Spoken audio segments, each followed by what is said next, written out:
da dedin diye mango yarçı gitti ni manga ba çari yore.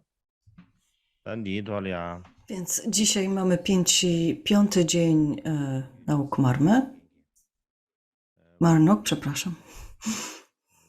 sumi lama jugu Chciałbym powitać w związku z tym wszystkich, którzy słuchają, wszystkich Rinpoczów, Tulku, wszystkich nauczycieli Kempo, całą sangę z różnych klasztorów, włączając wszystkich gesze i wszystkich mnichów i mniszki oraz wszystkich przyjaciół w Darmie z całego świata, którzy słuchają jakby do tych nauk. Poprzedniego dnia straciłem połączenie internetowe, więc nie byłem w stanie kontynuować wykładu.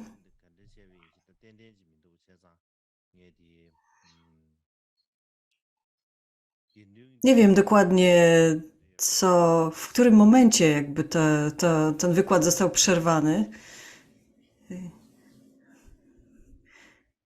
Dlatego chciałbym jakby znowu dzisiaj pomówić o tym przewodnictwie jakby Sangi, bez względu na to, czy dotarło to wczoraj, czy nie. Po prostu najlepiej wrócić do tego tematu ponownie. Więc tak jak powiedziałem, jest taki indyjski uczony S.R. Goyal, który badał ten temat Sangi i Vinai i według niego Buddha nie był rozpoznawany jako przywódca Sangi. On był rozpoznawany jako główny nauczyciel, ale nie przywódca Sangi,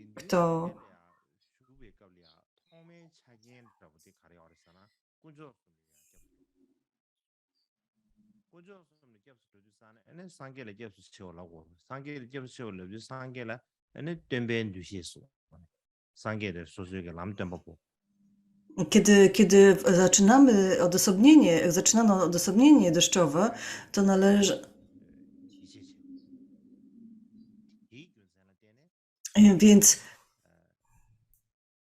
Więc wtedy kiedy rozpoczynamy deszczowe odosobnienie, wtedy przyjmujemy schronienie w trzech klejnotach, między innymi w Buddzie. Tak było również wówczas. I wówczas przyjmowało się schronienie w Buddzie jako nauczycielu, jako ktoś, kto objawił prawdę, ktoś, kto prowadzi nas na ścieżce.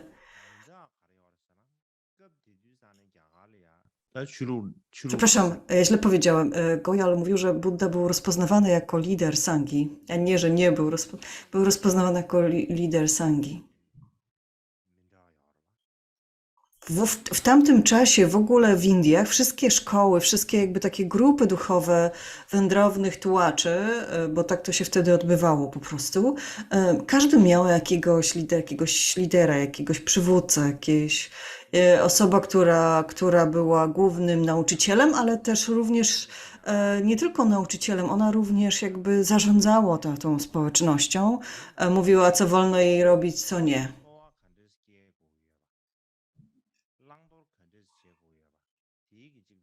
Więc ona jakby mówiła wszystkim swoim uczniom, ta osoba, jak mają żyć, czego mają robić, co mają robić, czego mają nie robić i tak dalej, jakimi zasadami mają się kierować w życiu.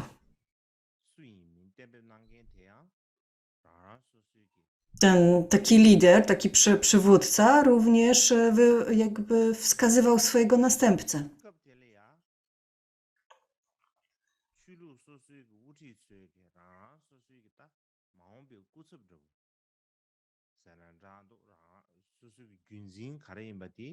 Więc w owym czasie był po prostu taki zwyczaj, był bardzo silny zwyczaj takiego namaszczania, też wskazywania swojego następcę. W związku z tym wszyscy oczekiwali, że Buddha zrobi dokładnie to samo.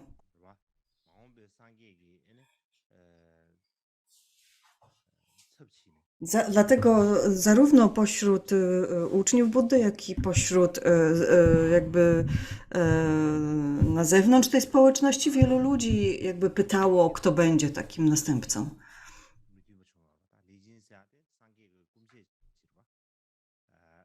Z tego zapewne wiecie o tym takiej dysharmonii, czy takim konflikcie jakimś pomiędzy Devadatą a Buddą.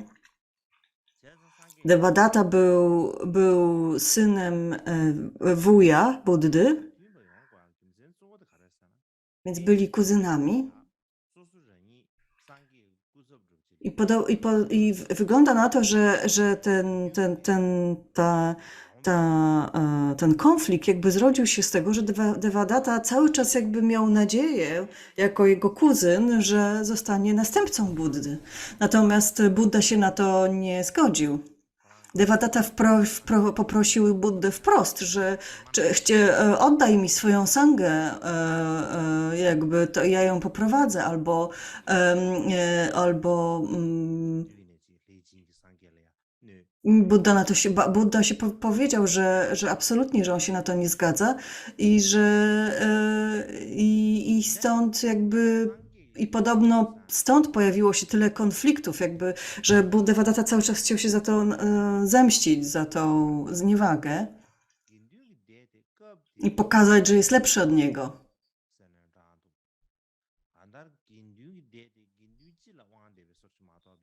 Sangha w owym czasie panowały w sandze Buddy, panowały takie demokratyczne zasady rozwiązywania konfliktów, podejmowania różnych decyzji i tak dalej.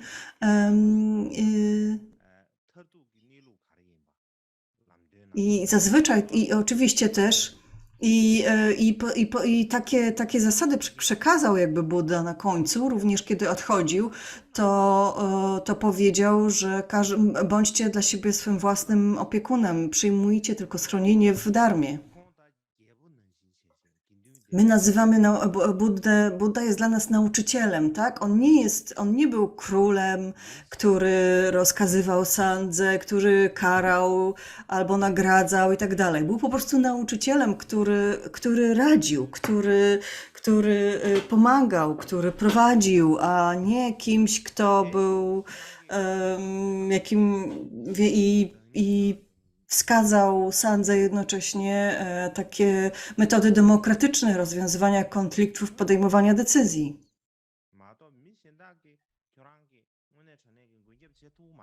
Więc zawsze powtarzał, że w przyszłości musicie podążać za prawdziwą dharmą. Że głównie dharma jest jakby tym głównym klejnotem. Zazwyczaj, kiedy przyjmujemy schronienie, to przyjmujemy schronienie w 3 klejnotach, tak? Ale tym, który jest najważniejszy, który naprawdę chroni nas przed wszelkim złem, jest właśnie dharma. Dlatego Buddha zawsze powtarzał, że głównym schronieniem jest prawdziwa dharma.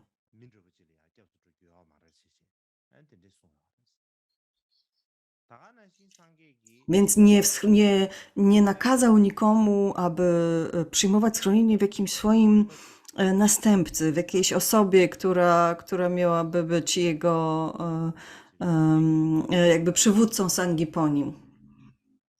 Mało tego, Buddha jakby zawsze uważał, że jego ciało nie jest warte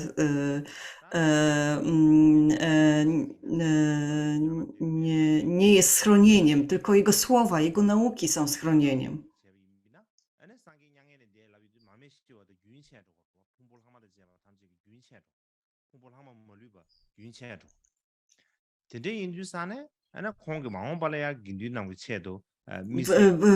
Według nauk Theravady, kiedy Buddha odszedł w parinirwanę, wówczas jego siła życiowa po prostu zniknęła, tak jak ogień z świecy, kiedy świeca się wypala.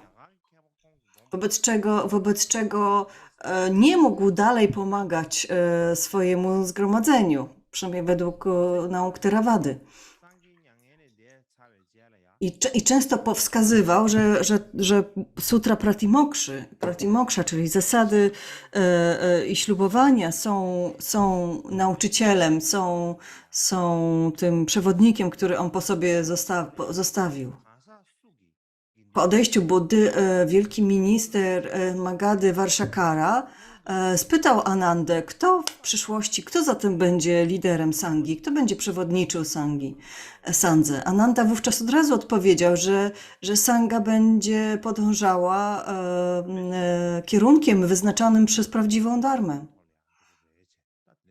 Nie ma żadnego następcy. Następcą jest to, co pozostało po Buddzie, jest tylko dharma. Więc podsumowując, Buddha zorganizował swoją sangę tak, aby sanga była zaopatrzona w pewne metody demokratyczne, procedury demokratyczne, które pozwalały jej się rozwijać i żyć w harmonii.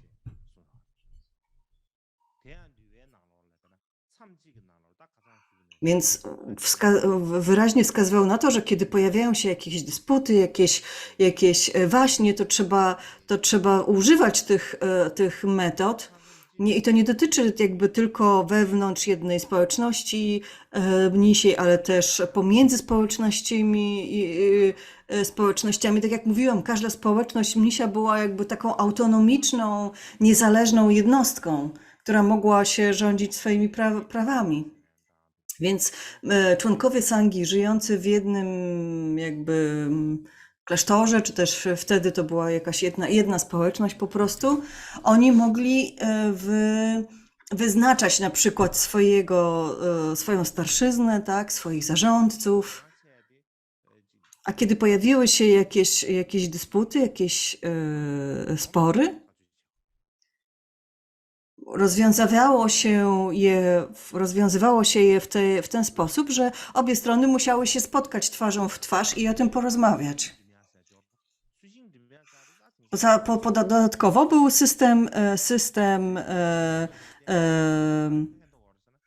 system głosowania, więc używało się do tego takich patyczków, które rozdawano wszystkim członkom sangi.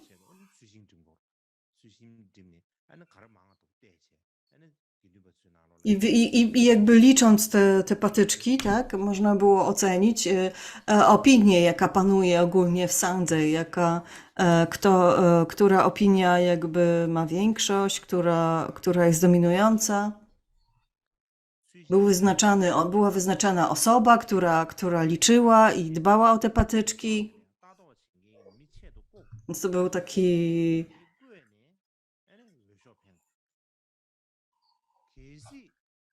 Więc to była osoba, która dbała o cały proces wyborów, można tak powiedzieć.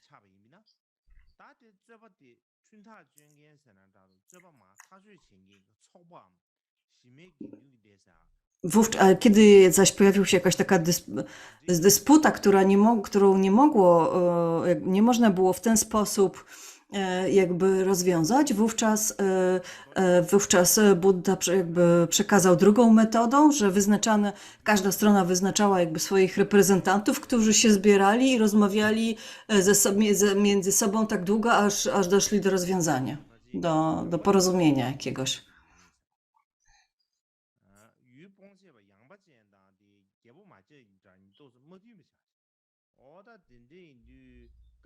Na przykład kiedyś w okolicach Wajszali była właśnie taka dysputa. Ludzie z tej okolicy, mieszkańcy tej okolicy,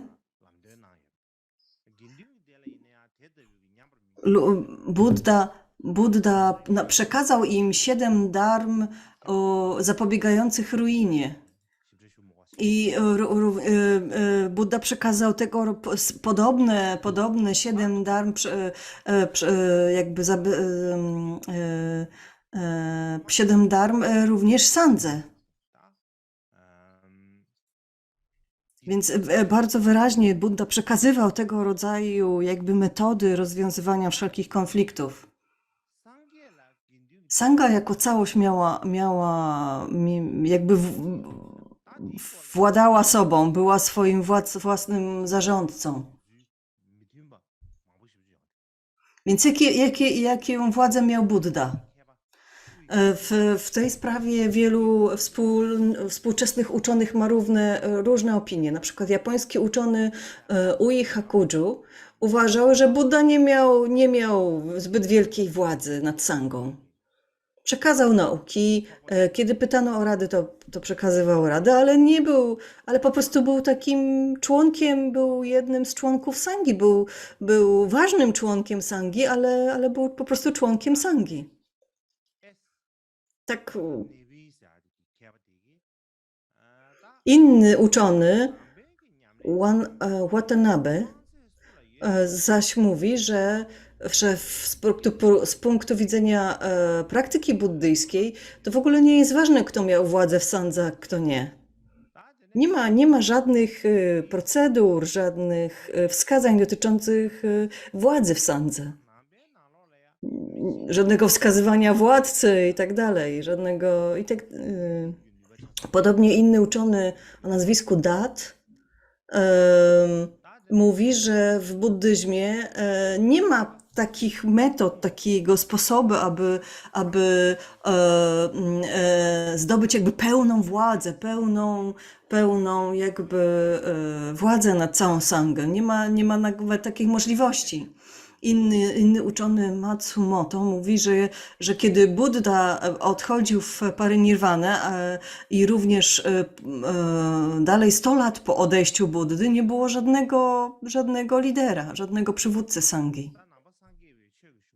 Inny uczony Jayatileke jakby przestudiował różne teksty buddyjskie na ten temat. I we wszystkich tych tekstach mówi się o tym, że nauki Buddy są najważniejsze, są ostatecznym schronieniem. W związku z tym, ponieważ one pochodzą od Buddy, no to w związku z tym Buddha musiał mieć jakąś władzę, prawda? Musiał mieć jakiś konkretny wpływ na tą sangę, więc nie można powiedzieć, że on w ogóle nie miał władzy. Ponieważ to Buddha decydował o tym jaki jest pogląd, jak należy medytować, jak należy praktykować. Ale kiedy Buddha odchodził w nirwanę, że to jakby wyraził taką nadzieję, że jego uczniowie będą przyjmowali schronienie tylko w dharmie. Ale przecież darmy, my nie jemy, nie jesteśmy w stanie zjeść darmy, nie jesteśmy w stanie wchłonąć jej tak po prostu natychmiastowo. Musimy mieć musimy mieć osoby, które nam przekażą tą darmę. Szczególnie kiedy jeszcze nie była spisana. W związku z tym, z tej perspektywy, zawsze byli jacyś ludzie, którzy mieli jakiś wpływ i władzę, bo oni byli źródłem tej darmy. Tak czy inaczej, istnieje wiele różnych opinii na ten temat, czasami sprzecznych ze sobą.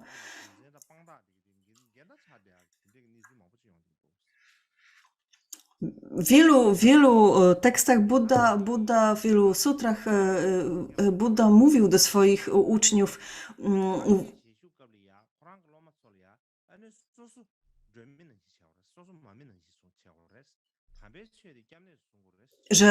żeby uważali siebie, traktowali siebie jako lampę, żeby byli światłem sami dla siebie, żeby szukali tego światła w sobie i żeby przyjmowali schronienie tylko w dharmie.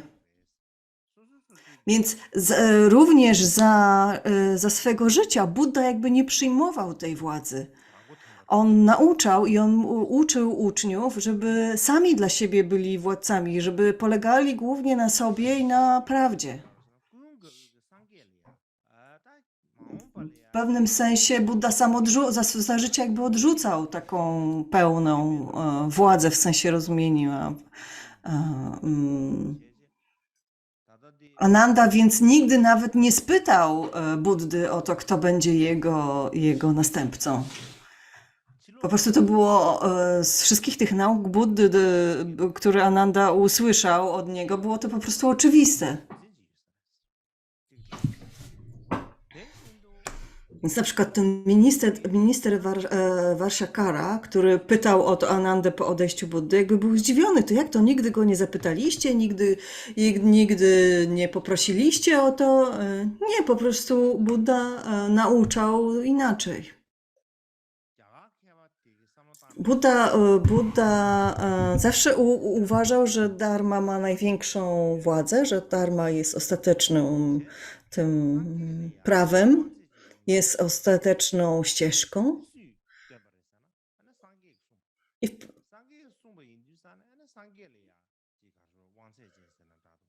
oczywiście Buddha nauczał dharmę, tak? Buddha, źródłem dharmy prawdziwej, w pewnym sensie, źródłem tych nauk jest Buddha.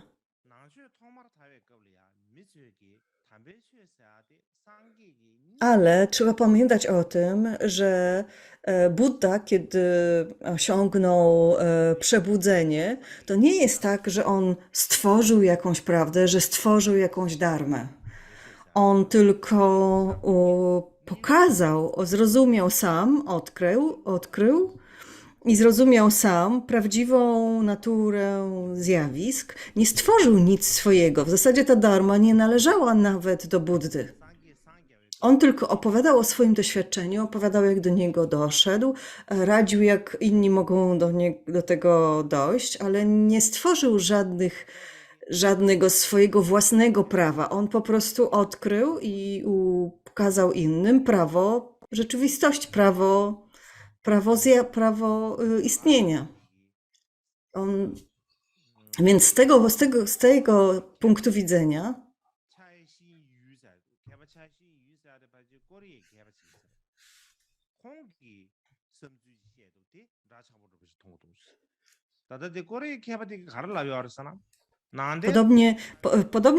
podobnie mówi pewien uczony koreański Chai Shin-yu.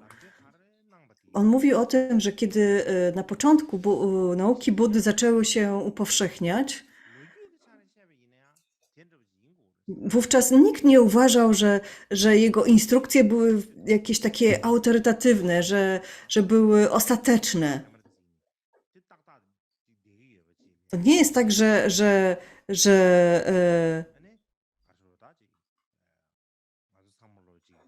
oczywiście wszyscy wierzyli w to, co Buddha powiedział, ale nikt nie zakładał, że to jest coś stworzonego przez Buddę i nie można tego zmieniać. To on po prostu wskazał drogę, wskazał ścieżkę do prawdy.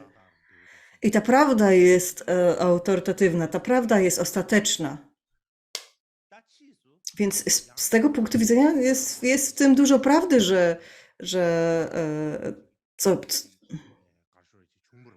Buddha, wielu ludzi, wielu uczonych jakby inaczej interpretuje tą całą sytuację, ale w gruncie rzeczy wygląda na to, że za czasów tego wczesnego buddyzmu praktykowano tylko to, że na początku jakby oczywiście było tak, że wszyscy starali się zapamiętać słowa Buddy, nauki Buddy i praktykować je zgodnie i przekazywać je sobie dokładnie tak, jak Buddha je przekazał. Natomiast później pojawili się kolejni mistrzowie, którzy przedstawiali kolejne wyjaśnienia do słów Buddy.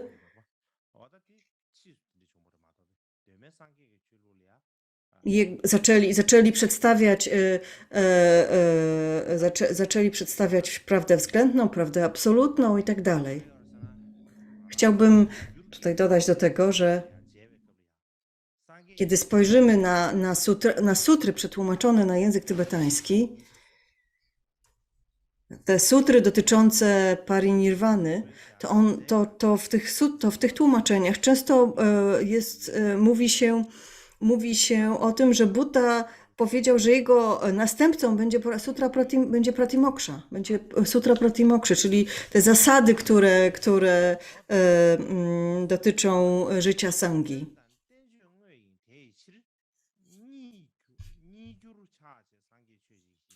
Na przykład w jednym z takich, w komentarzu do tej sutry mówi się, że zwycięzcą jest nauczyciel, a jego nauki to sutry i abhidharma. Vinaya jest prawdziwym nauczycielem i naukami, w związku z tym należy szanować oba, i Buddę, i Dharmę.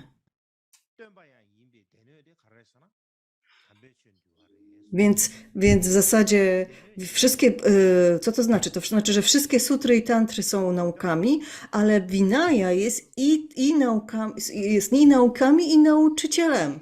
Wiesz, ona jest prawem, ona jest spisanym prawem, spisanymi zasadami.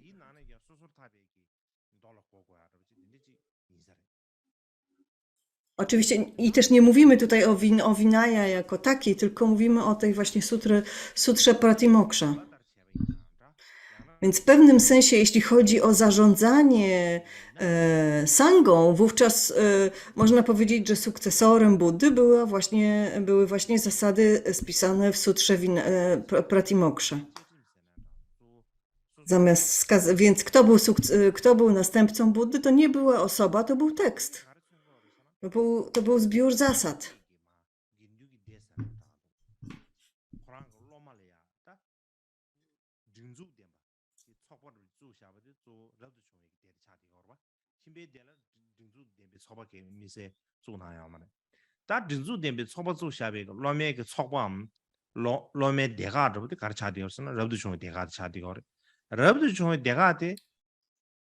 Oczywiście ta sutra Pratimokszy nie dotyczyła sangi klasztornej.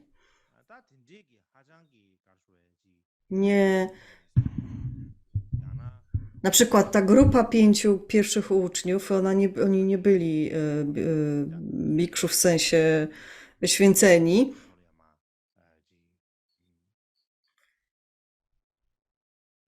Przepraszam, nie zrozumiałam tutaj.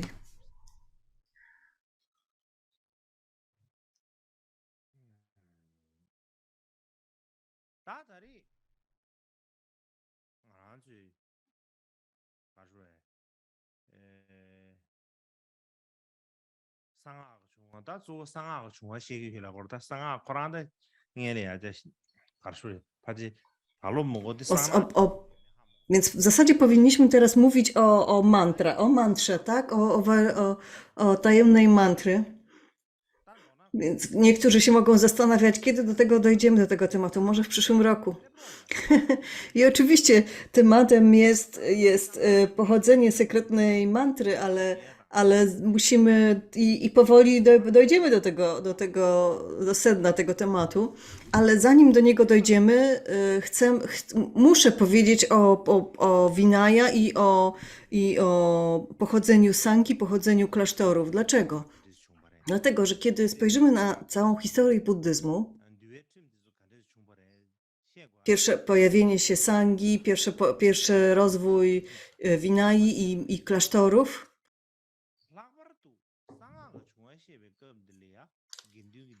to one są oczywiście bardzo ważne.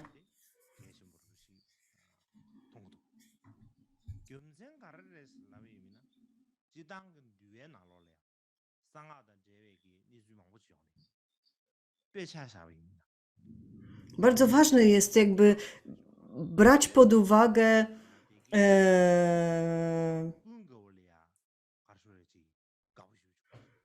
na przykład wielu na przykład tych historiach, tych wczesnej sangi są informacje, są zdarzenia spisane dotyczące mantry. Na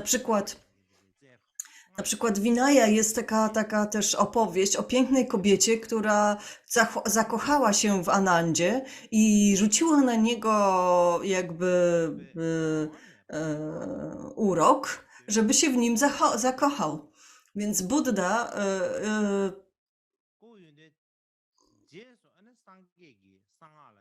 i jakby ona go jakby przywołała do siebie, skłoniła, żeby do niej przyszedł.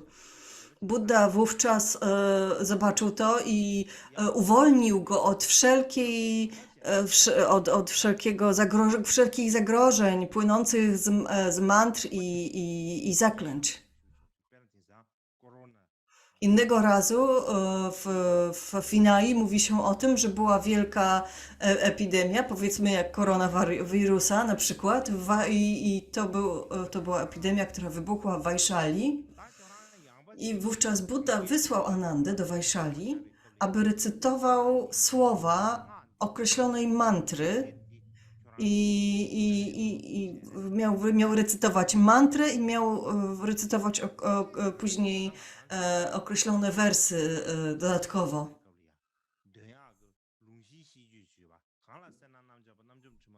Więc to były takie wersy i mantry, które my recytujemy teraz podczas różnych rytuałów oczyszczających. Ci, którzy cierpią i tak dalej. Duchy, które przyszły tutaj i tak dalej, które są pod ziemią, na ziemi, nad ziemią i tak dalej. Więc to są tego rodzaju wersy, które my znamy z tych rytuałów. Przekazał je wtedy Buddha Anandzie, wobec czego one należą do nauk Vinai. One są opisane w Vinai. Podobnie Upasena kiedyś był, ugryzł go wąż. I bolało go tak bardzo, że czuł się jakby zaraz jego ciało miało się rozpaść na kawałki. Buddha wówczas zaczął recytować 6 strof,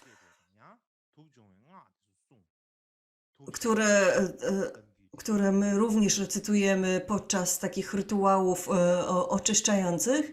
I kiedy Buddha zaczął je recytować, wówczas działanie tej trucizny ustąpiło. Więc kiedy czytamy Vinaję, to jest bardzo oczywiste, że kiedy ktoś chorował, wówczas używał mantrę jak lekarstwo. Teraz jak chorujemy, to bierzemy jakieś lekarstwo, prawda? A w tamtym czasie używało się uleczających mantr. Więc po prostu uważano, że leki i mantry miały taką samą moc i korzystano z obu. Równie w związku z tym w buddyjskiej sandze było również zwyczaj recytowania buddyjskich i niebuddyjskich mantr. Kiedy spojrzymy na znaczenie słowa mantra w sanskrycie, mana znaczy umysł, a tra znaczy ochrona. Więc jest to ochrona dla umysłu. Jest to jedno ze znaczeń tego słowa.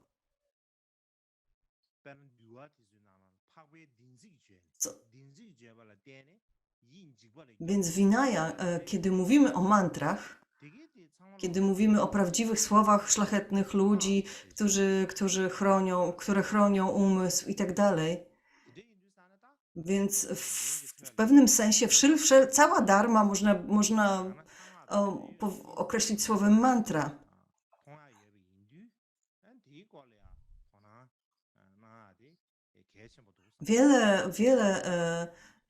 Wiele jakby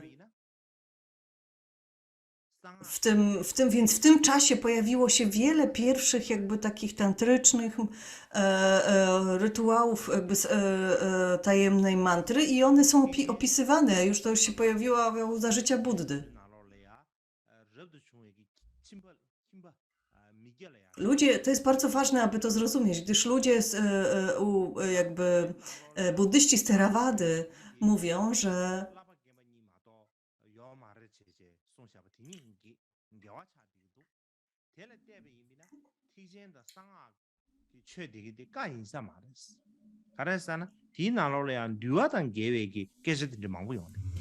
oni twierdzą, że Buddha przekazał tylko Vinaję i sutry. W związku z tym że oni po prostu uważają, że tajemna mantra i Mahayana w ogóle nie należą do buddyzmu. A dlaczego? Dlatego, że w Vinaya Buddha na przykład przekazywał tego rodzaju zasady, że bikszu może się kłonić tylko swojemu nauczycielowi oraz innym bikszu wcześniej wyświęconym. Natomiast w Mahayanie czy w Mantrayanie mówi się o tym, że należy się kłaniać również ludziom, którzy są świeccy, albo albo ludziom, którzy są na przykład dopiero nowicjuszami, w sensie wyświęcenia. Więc na przykład te dwie, już patrząc na te dwie zasady, one zaprzeczają sobie nawzajem. To jest oczywiście, to jest bardzo ważny temat, to jest bardzo ważna rzecz, którą trzeba zrozumieć. Dlatego ci buddyści z Theravady uważają, że Mantrayana i Vajrayana to nie jest buddyzm. Ale istnieje, ale to jest bardzo ważny temat. Uważam, że to jest bardzo ważna rzecz, którą wszyscy musimy dobrze znać i studiować. I dlatego w Tybecie powstawało tyle komentarzy dotyczących 3 rodzajów ślubowań. Ślubowań Pratimokszy, Mahayany i Mantrayany. Na przykład w jednym z komentarzy już tego rodzaju objaśnienia pojawiały się nie tylko w Tybecie, ale są już w Kandziurze i Tędziurze można je znaleźć, napisane na przykład przez Bhava Vivekę, który mówił, że Avalokiteshvara nie był w zasadzie świecką osobą, gdyż o świeckości nie świadczy ubrania, nie świadczy to, czy jakby szata nie określa człowieka. Że Avalokiteshvara był emanacją, który pojawił się na świecie po to, by doprowadzić istoty do dojrzałości.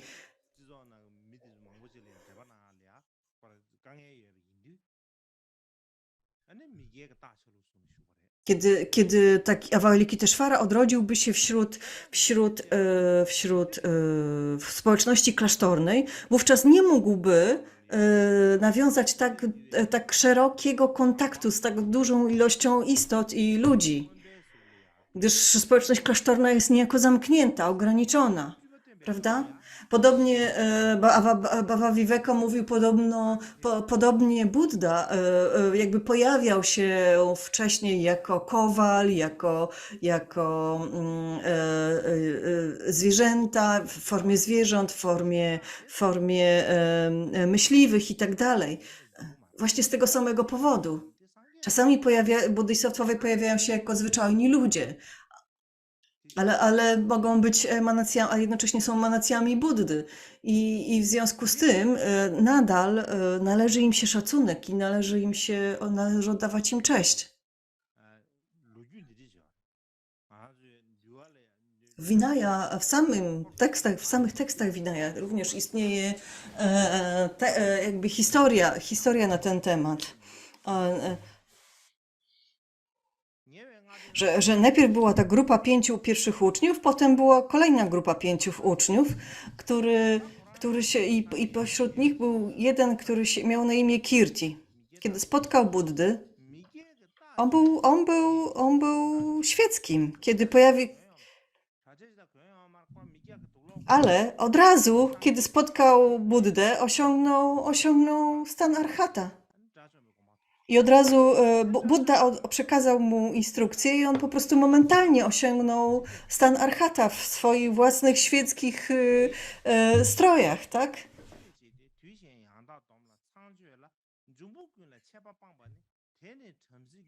Więc Buddha wówczas powiedział, że nawet ci ubrani w klejnoty i stroje, jeżeli ich umysł jest kompletnie uspokojony, kiedy osiągnęli jakby rezultat wszystkich ślubowań i ich działanie jest doskonale, to w zasadzie oni są również bikszu. Takich ludzi również można nazwać bikszu.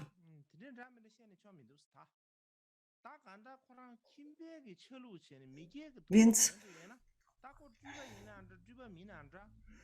Więc często ludzie, którzy ubierają się jak świeccy, wyglądają jak świeccy i niektórzy, jeżeli powiemy, że mnichom i mniszkom nie wolno się kłaniać takiego rodzaju ludziom, to w zasadzie na czym opieramy takie stwierdzenie? Kłaniamy się szatom? Nie, mamy się głównie tym, czemu się kłaniamy, są właściwości. Więc jeżeli osoba ma odpowiednie właściwości, nie ma znaczenia, jakie ma na sobie szaty czy ozdoby. Kłaniamy się właściwościom i urzeczywistnieniu tej osoby. Jeżeli osoba ma właściwości inne od innych, wówczas warto się jej pokłonić. Więc kiedy już jest bardzo wielu ludzi, którzy osiągnęli, którzy są mnichami, ale nigdy nie osiągnęli żadnych rezultatów swojej praktyki, nigdy nie rozwinęli żadnych dobrych właściwości i w zasadzie ciężko powiedzieć, czy oni nie są świeckimi, ale też nie można powiedzieć, że są mnichami, ani prawdziwymi mnichami, ani mniszkami. Bo naprawdę nie rozwinęli pełnego wyrzeczenia wobec samsary. Więc często się porównuje ich do chmur, z których nie spada deszcz, do studni bez wody, do nasion, które nie wydają plonów i tak dalej. Więc ktoś, kto po prostu tylko wygląda jak mnich lub mniszka, niekoniecznie musi być faktycznie mnichem lub mniszką.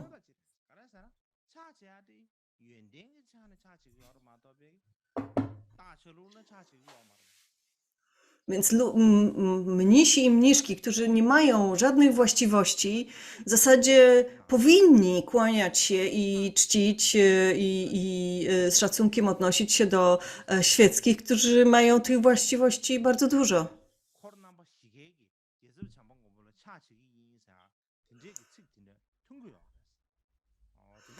Nawet w Terawadzie, nawet w tych pierwszych, nie w Terawadzie, w tych pierwszych 18 szkołach buddyjskich, które pojawiły się po odejściu Buddy, w każdej z nich mówi się, na przykład w Mahasamgice, mówi się, że nawet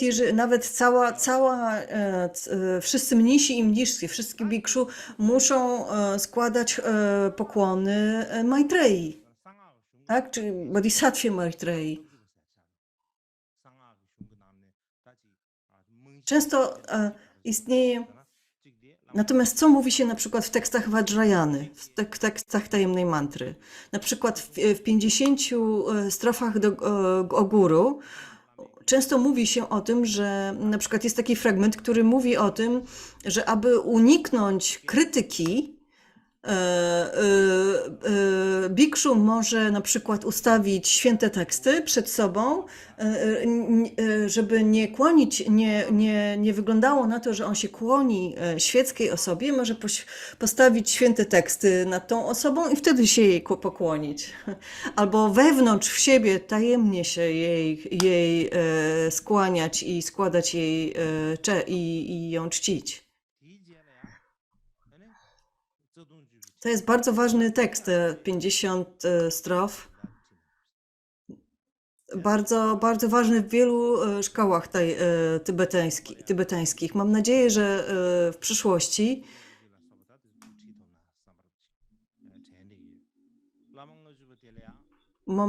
będę mógł nauczać tego tekstu.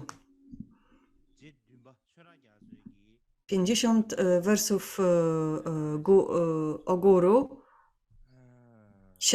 Siódmy Karmapaccia Draggyatso napisał krótki komentarz na temat tego tekstu. I Karmę Terchen Rinchen Darje również napisał jeden komentarz.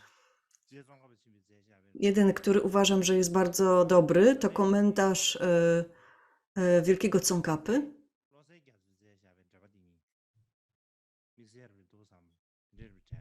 I Dzogchen Losenge Dragpa. Dzogchen Losang Gyatso, może.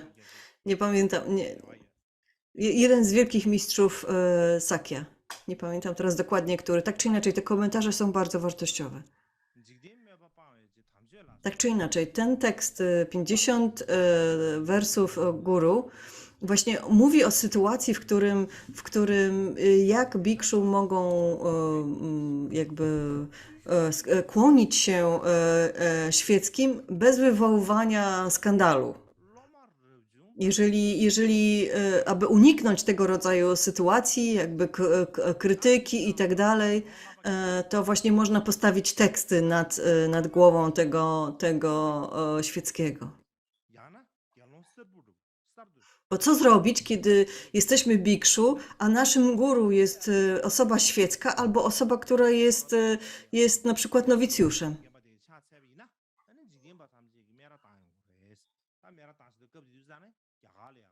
Jeżeli starszy bikszu skłaniałby się przed taką osobą, na przykład w Indiach wtedy byłby to wielki skandal. W Indiach byłoby to jednoznaczne, że jakby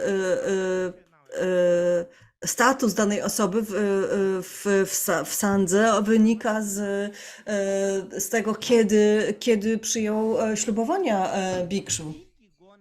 I to był w zasadzie jedyna zasada.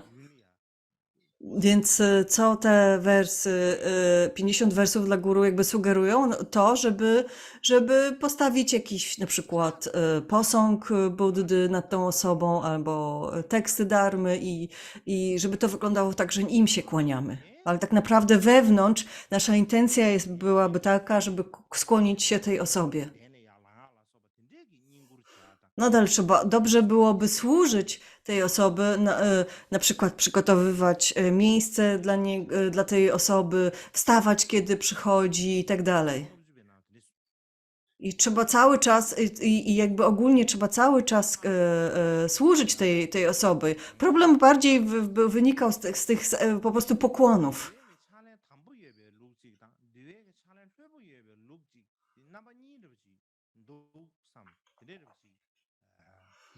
Więc wygląda na to, że nawet czytając indyjskie teksty, że kiedyś były jakby dwa systemy takie tej tradycji Vinai. Jedna jest taka bardzo surowa i bardzo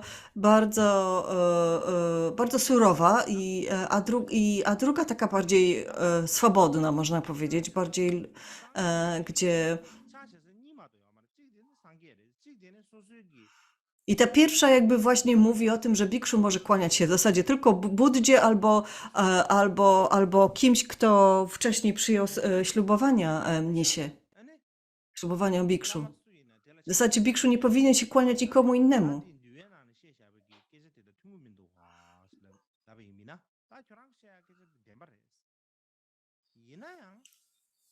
I w pewnym sensie to jest prawda. Tak mówią słowa Vinai.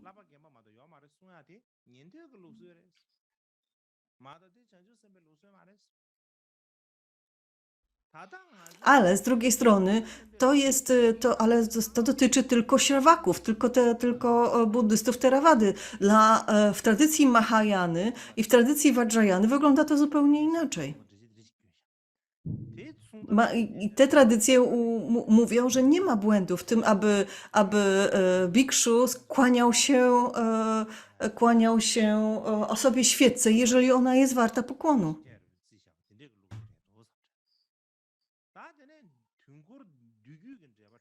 W tym kontekście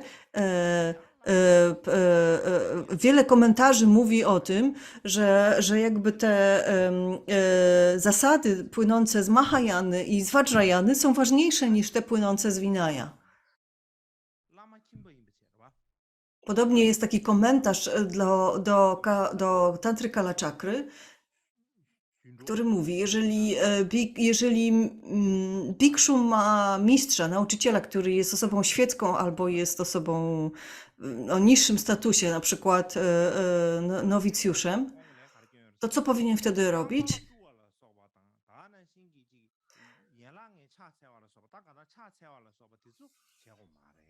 Wówczas może na przykład nie wykonywać pełnych pokłonów na ziemię albo obmywać jego stóp i tak dalej, ale tak czy inaczej składać mu dary, służyć mu, przygotowywać mu tron, przygotowywać, a szczególnie kiedy naucza dharmy, jakby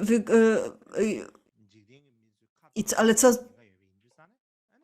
ale kiedy taka osoba naucza dharmy, to wówczas, kiedy nauczyciel naucza dharmy, to trzeba się mu pokłonić, prawda? To już jest to. I co wtedy zrobić? Właśnie ponownie ten komentarz jakby mówi o tym, żeby postawić właśnie jakiś posąg Buddy za tą osobą, czy nad tą osobą i żeby wyglądało tak, że temu przed dharmą i przed Buddą się skłaniamy.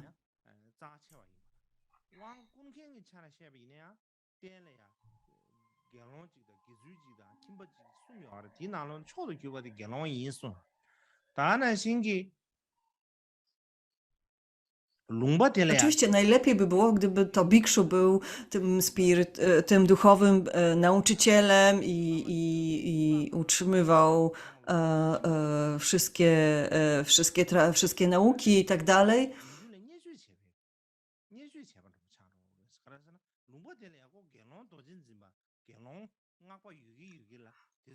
W niektórych komentarzach mówi się, że to nie jest dobre, więc to nie jest jakby dobre, żeby osoby świeckie jakby przychodziły i na przykład konsekrowały miejsca pod klasztory i stupy i tak dalej, bo to jakby ubliża naukom. Więc na przykład jest taki komentarz, który przedstawia to w ten sposób. Więc na przykład ten komentarz jakby bardziej jakby więcej jakby wagi jakby przydaje zasadom Vinai niż zasadom Mahayany i Vajrayany. Tak czy inaczej, praktykujemy 3 rzeczy, pratimoksha, praktykę bodhisattwy i praktykę mantry, trzeba jakoś unikać konfliktów pomiędzy tymi ślubowaniami, pomiędzy tymi zasadami, które w tych tradycjach planują. I to wcale nie jest proste.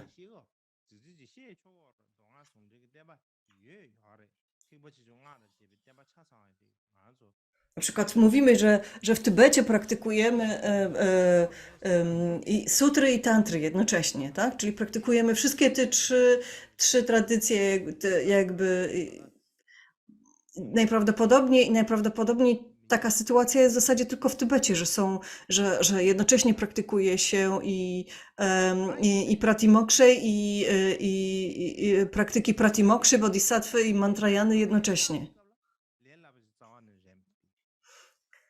I w pewnym sensie to brzmi jakby wspaniale, ale w praktyce jest to bardzo trudne. Jak pogodzić te 3 systemy, te 3 rodzaje zasad? Musimy dobrze znać te zasady, musimy dobrze znać ślubowania każdego poziomu nauk.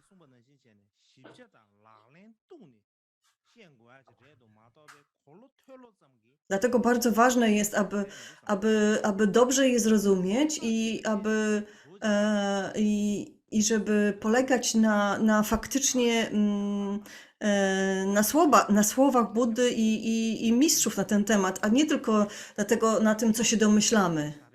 Z tego właśnie powodu Atisha, kiedy przybył do Tybetu, napisał na przykład taki tekst jak Lampa na ścieżce i tak dalej, dotycząca 3 rodzajów praktykujących, 3 poziomów praktyki.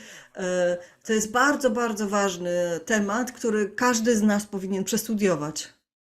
Bardzo chciałbym podkreślić wagę tego tematu.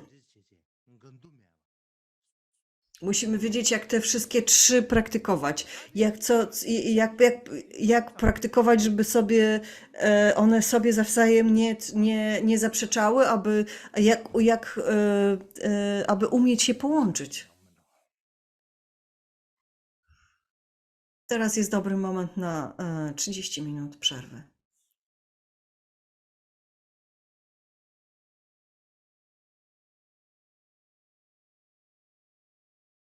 다 샴리야.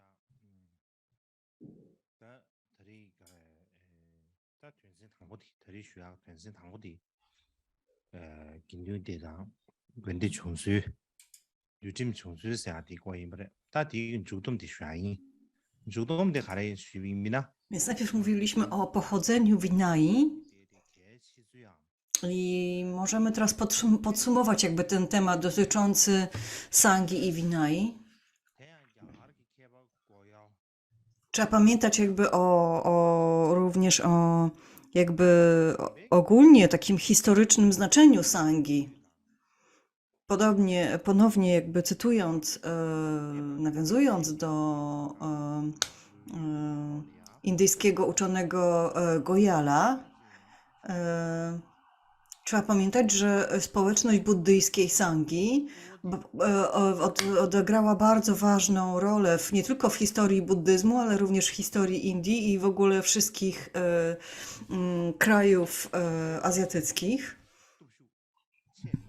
A to dlatego, że odegrała niezwykle ważną rolę w upowszechnianiu dharmy, w upowszechnianiu nauk Buddy.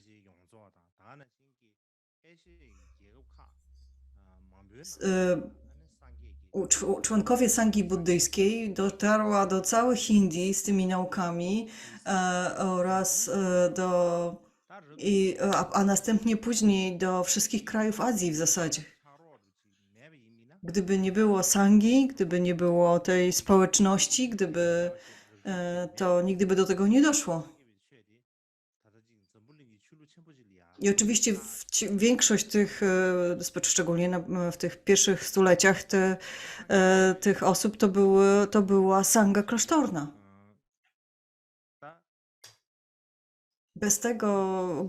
Bez nich buddyzm nigdy nie stałby się jedną z największych religii świata.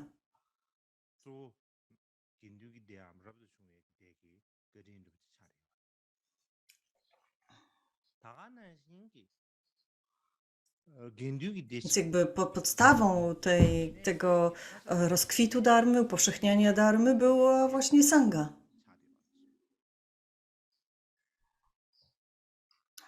Również te miejsca, w których nauczano dharmy, w których były wielkimi uniwersytetami, wielkimi takimi centrami nauki w owym czasie. Nie tylko nauki buddyjskiej. Ci ludzie mieli najwyższy poziom wykształcenia, którzy tam studiowali, na każdym poziomie. Znaczy w owym czasie jakby najwyższy poziom wykształcenia można było uzyskać tylko w ośrodkach buddyjskich, w Indiach i też w wielu krajach Azji. Tam nauczono nie tylko filozofii buddyjskiej, praktyki buddyjskiej, ale wielu innych tematów, przedmiotów pozabuddyjskich. Takich jak na przykład w wielkim klasztorze Nalanda nauczano wszystkich dziedzin wiedzy. Nauczano filozofii również szkół niebuddyjskich, nauczono sztuki i wielu przedmiotów wiedzy.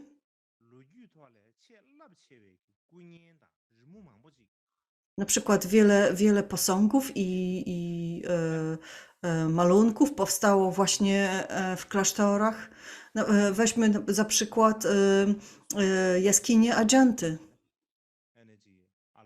i wiele innych miejsc, w których nauczano, w których studiowano i nauczano buddyzmu, na przykład w Gandarze.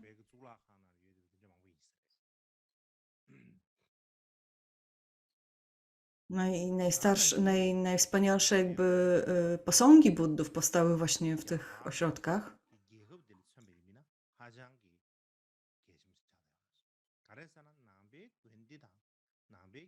Mało tego, nie tylko te klasztory buddyjskie były w którymś momencie bardzo ważnymi elementami rozwoju indyjskiego języka, nie tylko buddyzmu, ale też jakby indyjskiej kultury.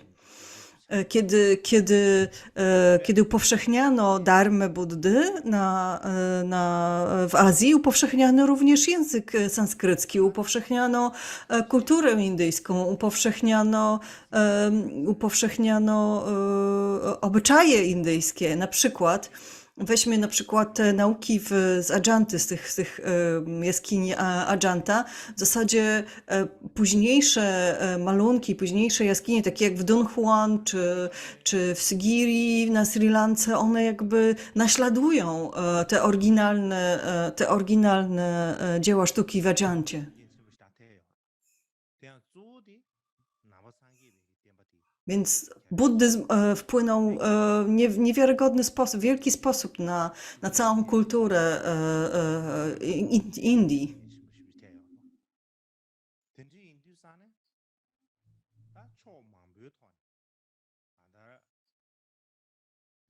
Więc z wielu różnych jakby punktów widzenia społeczność Sangi buddyjskiej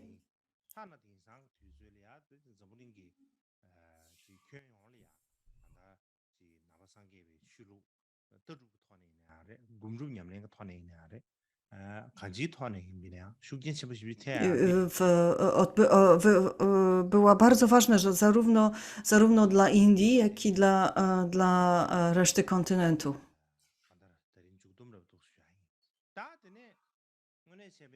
Cały rozwój jakby kultury indyjskiej był uzależniony od rozwoju właśnie klasztorów i sangi buddyjskiej. W zasadzie to wszystko chciałem powiedzieć przedwczoraj i nie mogłem dokończyć, ponieważ zniknął internet. Więc teraz chciałbym przejść do kolejnego tematu. Kolejnym tematem, który chcę omówić, jest pierwsza rada buddyjska.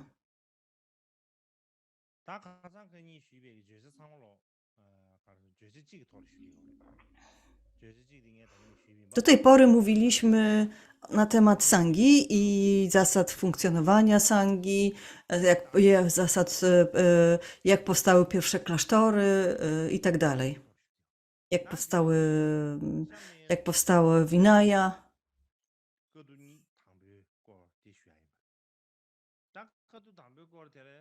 Teraz chciałbym przejść do pierwszej rady. Myślę, że będziemy na ten temat mówić przynajmniej przez tydzień albo 2. Mogę nawet mówić 3 czy 4 tygodnie, ale mam nadzieję, że tak długo to nie potrwa. Więc zanim przejdziemy do tych 18 szkół buddyjskich, musimy omówić pierwszą radę. Potem możemy przejść do drugiej rady i opowiedzieć o tym, jak sanga buddyjska się zaczęła dzielić na 2, później 18 części. Najpierw musimy omówić pierwszą radę. Japoński uczony Umada Gyoki mówi, że to było najważniejsze wydarzenie w całej historii buddyjskiej po odejściu Buddy.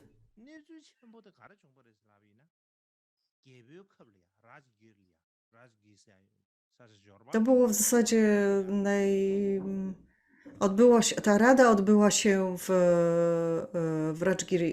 Rajgriha. Kiedy się ona odbyła? Odbyła się ona pierwszego lata po odejściu, po parynirwanie Buddy.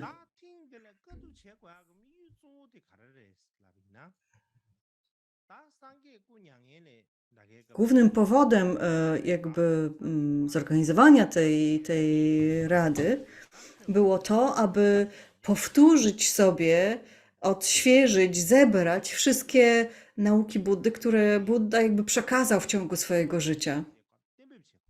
Więc należało jakby ustanowić, czym nauki Buddy są, co one zawierają W związku z tym cała sanga musiała się zebrać. E,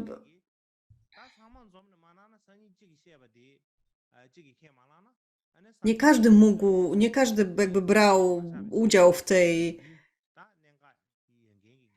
żeby później nie było żadnych dysput, żadnych sporów co do tego, co Buddha powiedział, czego nie powiedział, czy to jest nauka Buddy, czy to nie jest nauki Buddy. Bikszu musieli wszyscy się zebrać i powtórzyć te nauki. Kto przewodniczył tej radzie, to był Mahakasyapa. Brało w niej udział 500 archatów. 500. Podczas tej rady sanga recytowała z pamięci instrukcje i nauki, które usłyszała od Buddy.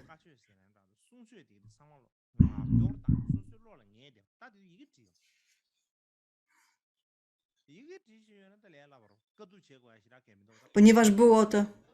Więc oni recytowali je wszystkie, to wtedy oczywiście nikt niczego nie zapisywał.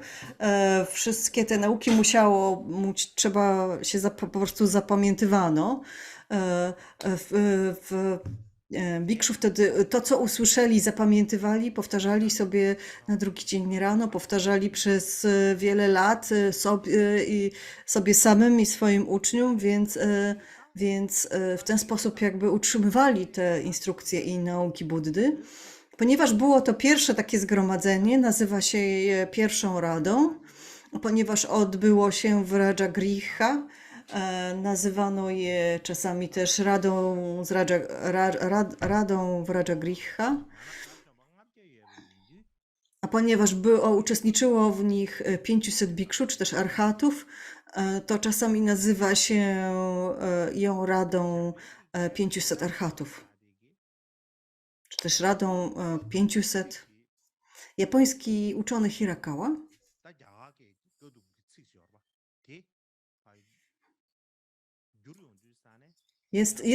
jest słowo, które określa tą radę w sanskrycie. Kiedy przetłumaczymy to słowo dosłownie, to można ją przetłumaczyć dosłownie jako wspólną recytację, wspólne recytowanie. Kiedy recytuje się sutry, to się je zapamiętuje, więc recytowanie jest takim sposobem na zapamiętywanie. Tak jak powiedziałem wcześniej, to ktoś usłyszał, jeden z nich usłyszał instrukcję od Buddy, później je na drugi dzień powtórzył na głos, recytował wciąż i to była metoda na zapamiętywanie.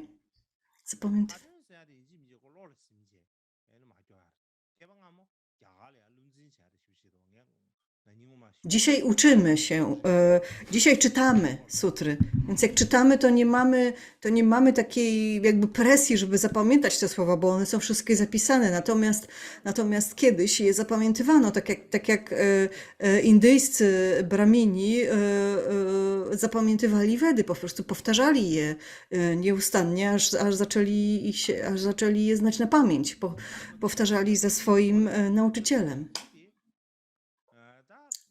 Więc kiedy mówimy o tej pierwszej radzie i jak ona się odbywała,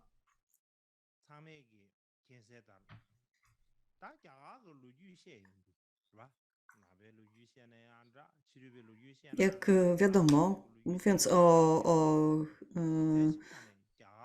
kiedy mówimy o historii Indii, historii hinduizmu czy historii buddyzmu, to musimy pamiętać, że nie było żadnej dat.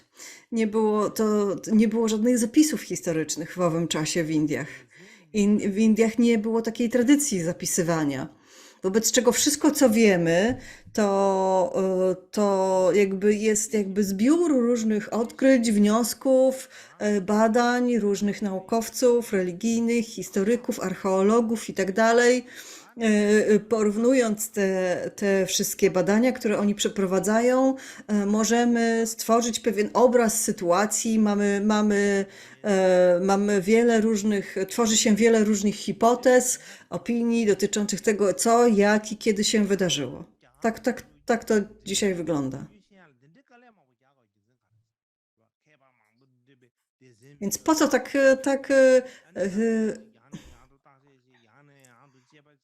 więc po co ten cały wysiłek, tak? Można się zastanowić, po co to wszystko.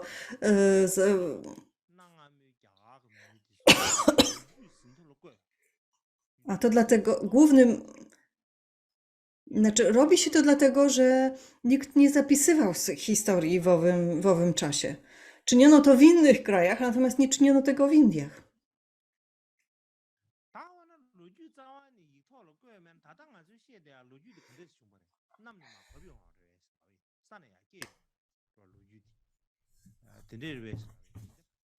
Więc oczywiście też historia, te wszystkie fakty nie spadają z nieba. Tak jak powiedziałem, w zeszłym roku wyjaśniłem, większość indyjskiej historii to jest zlepek różnych odkryć archeologicznych, różnych zapisów odkrytych w stupach, odkrytych w starych grobowcach i tak dalej. Sri Lanka na przykład kiedyś należała do Indii, teraz jest niezależnym krajem, ale tam też istniało wiele odkryć archeologicznych. Odkryto wiele różnych tekstów, zapisów, podobnie w Chinach. Więc to są jakby główne źródła, manuskrypty z owych czasów to są jakby główne źródła jakby historyczne, które opowiadają nam o wydarzeniach w starożytnych Indiach. Wielu też chińskich mnichów podróżowało do Indii. I tam jakby oni tworzyli różne zapiski, różne pamiętniki z tych wypraw i w ten sposób jakby zbierając jedne informacje z drugimi jakby tworzymy różne hipotezy dotyczące tamtych czasów. Więc kiedy mówimy o pierwszej Radzie, to było tak ważne wydarzenie w historii buddyzmu, więc jak do tego doszło, do tego wydarzenia, ile osób brało w nim udział, gdzie to się wydarzyło, skąd wiemy na ten temat? Jakie są źródła? Na początku przecież nikt tego nie zapisywał.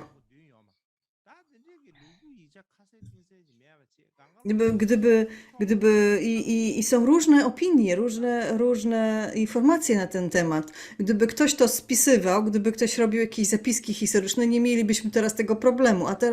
A teraz różni uczeni wysnuwają swoje własne hipotezy i wnioski na ten temat.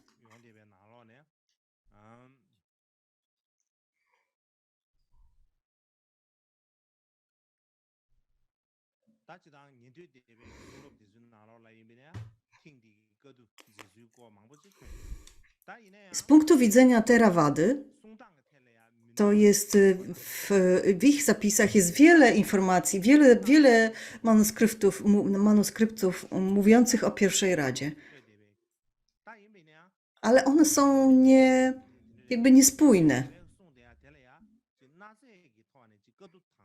Są również różne inne zapisy na ten temat w pismach innych szkół buddyjskich, ale nie ma jakby takiego ale w zasadzie pośród tych zapisach nie ma tak naprawdę bardzo wyraźnego dowodu, że taka rada w ogóle miała miejsce. Więc to stwarza pewien problem.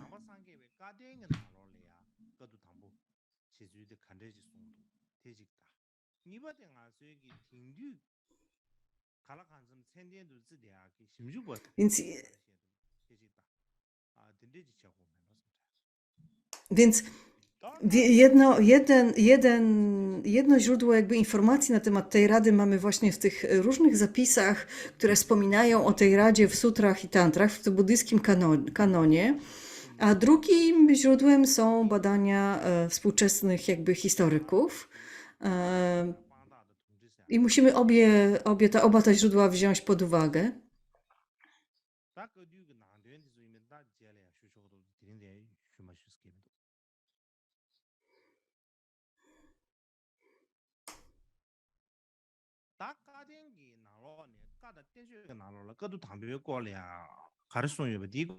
W tym kanonie buddyjskim jest bardzo wiele pism, które wspominają o Radzie, o tej pierwszej Radzie. Na przykład w pismach Vinai, Mahamasika szkole, w Vinaya Tripitace Theravady, Vinaya Matrika Sutrze, w wielkim komentarzu do Prajna Paramity 1000 wersów, w pamiętnikach tego podróżującego po Indiach chińskiego mnicha Faxianga, Tang Xuanga i tak dalej. Jest biografia Ashoki, która o tym mówi, jest Mula Sarvastivada Vinaya Vastu, jest Mahaparinirvana Sutra i wszystkie te teksty wspominają o pierwszej Radzie. Nie mamy czasu oczywiście omówić każdego z tych tekstów i wspomnieć o tym, co każdy z tych tekstów na ten temat opowiada. Więc postanowiłem, że skupię się na dwóch źródłach, na dwóch z tych tekstach.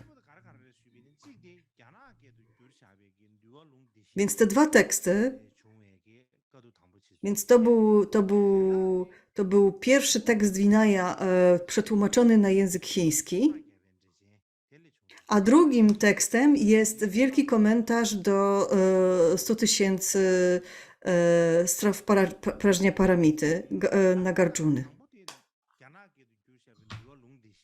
Pierwszy z tych tekstów to czyli te pisma, pisma Vinai przetłumaczone w V wieku naszego wieku na język chiński, przetłumaczony z sanskrytu przez mistrza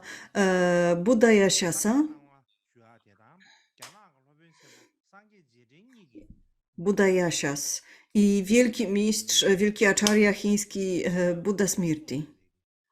Więc to jest tekst Vinai dotyczący z tradycji Vinai i Dharmaguptaka. Kiedyś w Indiach głównie studiowano 50 wersów Vinai. To był jakby główny tekst Vinai, który jakby był bardzo powszechny w Chinach. Ale potem właśnie dodano ten tekst Vinai, o którym teraz mówię.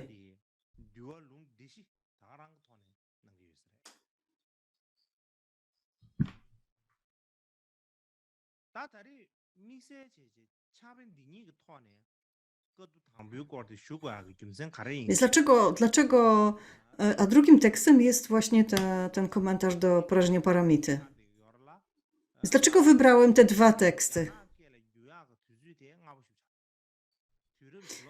Dlatego, że te pisma Vinai tradycji Dharmaguptaki są bardzo takim źródłem, który powstał bardzo wcześnie. W związku z tym no, można uznać, że jest najbardziej, że nie ma błędów, że jest takim jednym z najwcześniejszych jakby źródeł na ten temat.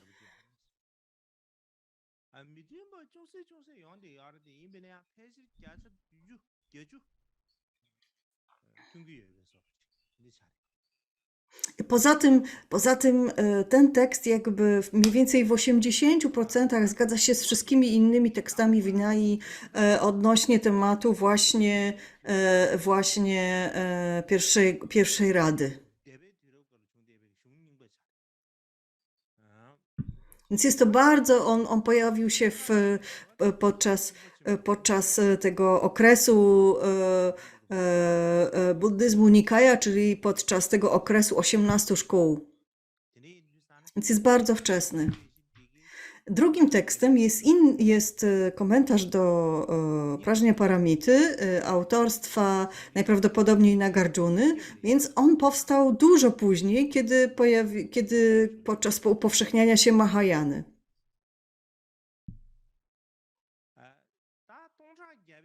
I on również opisuje tą pierwszą radę.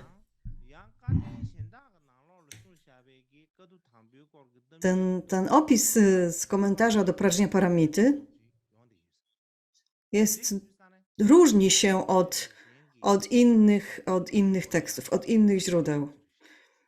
I z tego właśnie względu uznałem, że powinniśmy brać to pod uwagę, powinniśmy wziąć pod uwagę te wszystkie różnice i dlatego wybrałem właśnie te dwa teksty.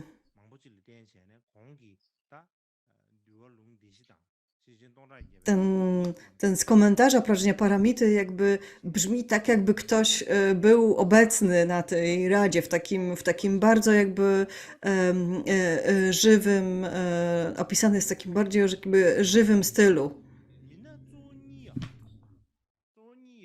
Więc kiedy mówimy o pierwszej radzie, to powiedzmy sobie najpierw o osobach, które brały w nim udział. Pierwszym oczywiście był Mahakasyapa, który przewodniczył tej radzie, a drugim był Ananda. Więc to jest Mahakasyapa z jaskini Don Juan.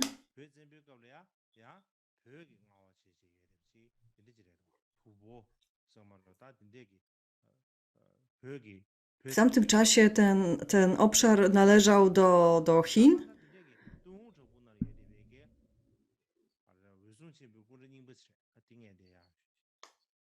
Więc to była i właśnie w tych jaskiniach Don Juan odkryto właśnie te posągi. To jest właśnie Mahakasyapa.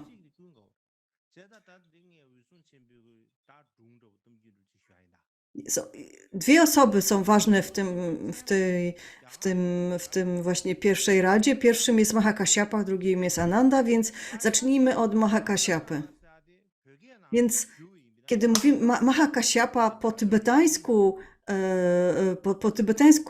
na tybetański to imię zostało przetłumaczone jako Usung, czyli opiekun światła.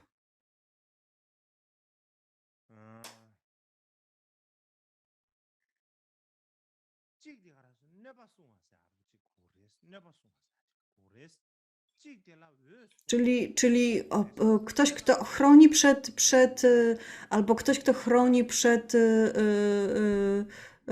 przed złem. Po tybetańsku mówimy Usung, czyli opiekun światła, czyli ktoś, kto chroni światło. Na chiński zostało to przetłumaczone tak, jakby to był ktoś, kto pije światło.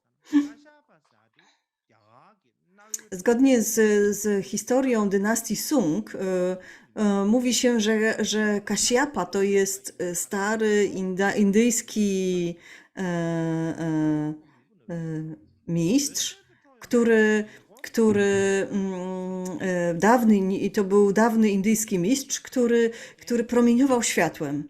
Jego światło płynące od niego było silniejsze niż jakiekolwiek światło wokół, więc ludzie jakby zaczęli go nazywać jakby właśnie opiekunem światła i zaczęli go nazywać Kasyapa właśnie. Potem jego imię stało się imieniem całego klanu. Więc Mahakasyapa urodził się właśnie w klanie Kasyapów. Jest to takie jakby imię, to jest takie nazwisko rodowe. Więc pośród uczniów Buddów było wiele uczniów, którzy pochodzili z tego klanu, Kasiapów. Był Dasiabala, Kasiapa, byli bracia Kasiapa i tak dalej. Ale ten konkretnie uczeń, tego konkretnie ucznia nazywano Maha Kasiapa, czyli Wielki Kasiapa. Maha można przetłumaczyć jako wielki, wiele, i tak ważny i tak dalej. Zgodnie z tą historią dynastii Sung, pośród wszystkich Kasiapów, on był po prostu najstarszy. Dlatego jego nazywano, pośród tych wszystkich Kasiapów należących z grona uczniów Buddy, on był po prostu najstarszy, dlatego nazywano go Maha Kasiapa. Tak czy inaczej, Kasiapa to było jego nazwisko rodowe. Natomiast jego pierwsze imię był Pipali. Najczęściej mówi się po prostu Pipali.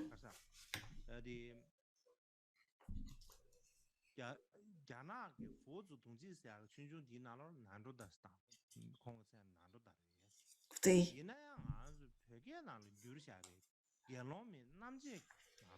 Natomiast te wszystkie te różne historyczne przekazy chińskie mówią o tym, że on się nazywał Pipali, natomiast inne źródła, na przykład tybetańskie, mówią, że jego ojciec miał na imię Pipali, a nie, że on miał na imię Pipali. Tak czy inaczej, Pipali to jest po prostu drzewo Bodhi. Drzewo Bodhi ma wiele różnych określeń. Czasami mówi się Bodhi Viksha, czyli drzewo Bodhi, ale też ma ono inne jakby określenia i jednym z nich jest Pipali. Czyli people czy people. Dlaczego? Więc jego imię pochodzi od tego drzewa. Dlaczego? Dlatego, że jego rodzice modlili się do tego drzewa o dziecko, o syna. Więc kiedy syn się urodził, nazwano, jakby z wdzięczności dla drzewa, nazwano go Pipali.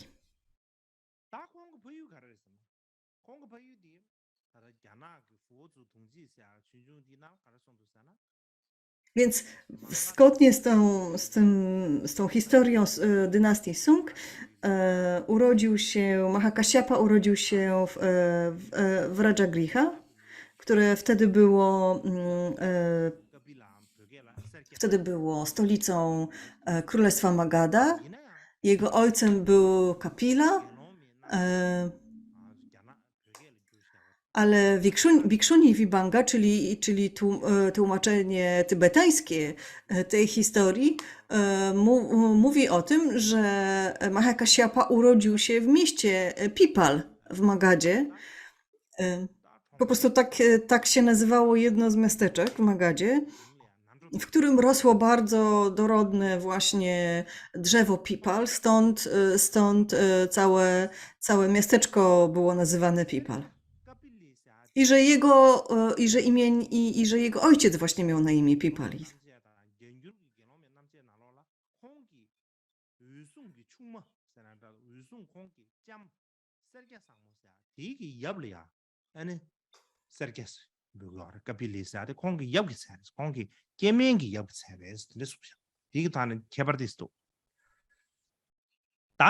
Więc istnieją tutaj różne różnice pomiędzy jednym przekazem, drugim przekazem, jednym tłumaczeniem, drugim tłumaczeniem. To nie ma takiego wielkiego znaczenia. Tak głównie chodzi o to,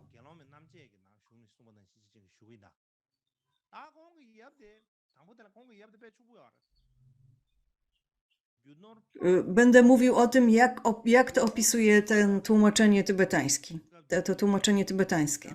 Więc rodzina Maha Kasyapy była bardzo bogata. Jego ojciec był takim Elonem Muskiem starożytnych Indii. W tamtym czasie było 16 królestw tej północnych Indii i on był najbogatszą osobą we wszystkich tych królestwach. Więc jak bogaty był jego ojciec? Więc w tamtym okresie Magadą rządził król Bimbisara, a ojciec Mahakasiapy był bogatszy od tego króla. Kilkakrotnie bogatszy od króla. Mówi się, że przekazy mówią, że Bimbisara miał 1000 pługów do orania pól wykonanych ze złota. Natomiast ojciec Kasiapy z szacunku dla króla zrobił sobie tylko 990 takich pługów złotych. Tak z szacunku, żeby nie przewyższyć przypadkiem króla. Tak czy inaczej, ale poza tym tak naprawdę był kilka razy bogatszy od króla. Tak to opisują te starożytne przekazy. Więc jego ojciec był bardzo bogaty. Ale nie mógł mieć dzieci. Bardzo długo nie miał żadnych dzieci. I modlił się do różnych bogów o dzieci, do Wisznu, do Brahmy, do Ramy, do wszystkich, do każdego, którego mógł, się modlił.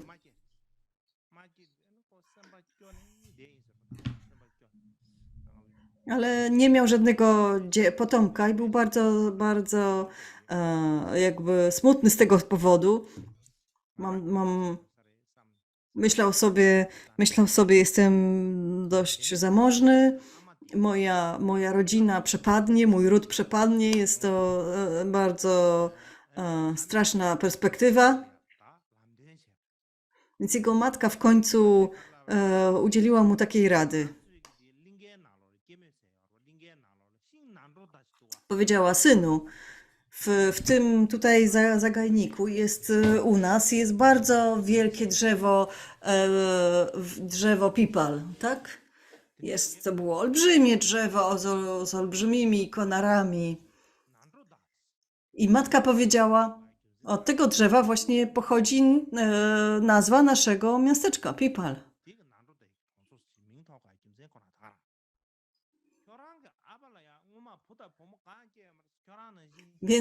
Więc matka powiedziała: twój ojciec również nie mógł mieć dzieci. Mieliśmy ten sam problem. I też modliliśmy się do 1000 bogów, ale to nie pomogło. I w końcu udaliśmy się do tego drzewa. I pomodliliśmy się do drzewa i wtedy nagle się urodziłeś. Więc dlatego nazwaliśmy cię Pipali. Więc ty powinieneś zrobić to samo. Powinieneś pomodlić się do tego drzewa. Więc Kasiapa, ojciec Mahakasiapy, tak? Zrobił dokładnie jak poradziła mu matka. Przyszedł do drzewa, ofiarował lampki i różne wonności i zaczął modlić się do drzewa i powiedział: pozwól mi mieć syna. Jak urodzi się syn, to co roku będę składał ci dary. Każdego roku przyjdę z wielkimi darami, ale jeżeli nie dasz mi syna, to potnę cię po prostu od korzenia potnę i spalę, po prostu wyrzucę popioły do rzeki.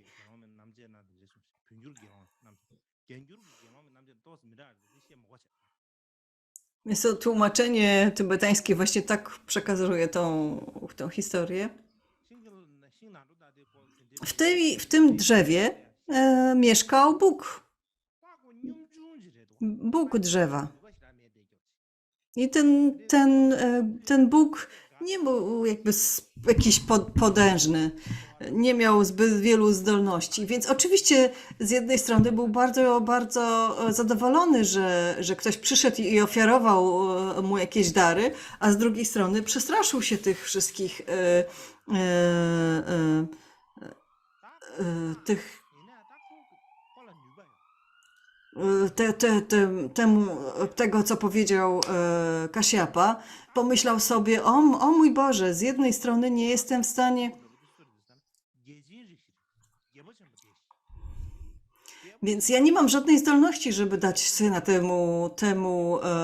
temu człowiekowi, a więc co, on zaraz zetnie mi to drzewo, zaraz mnie stąd wyrzuci. Więc szefem czy też szefami tego Boga byli 4 wielcy królowie, więc poszedł do nich i zaczął opowiadać o tej sytuacji, że z jednej strony nie mogę dać dziecka temu Kasiapie, a z drugiej strony on mi grozi, że wytnie moje drzewo. Więc ci 4 królowie znowu nie wiedzieli, co zrobić, więc poszli jeszcze wyżej, poszli do Brahmy, do wielkiego Brahmy i opowiedzieli mu o tej całej historii tego Boga. Ten Bóg się nazywał Shakra.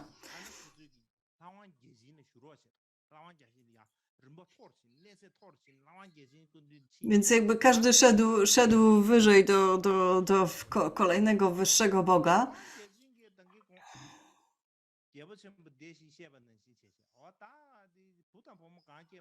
Więc w końcu udali się właśnie do tego wielkiego Brahmy.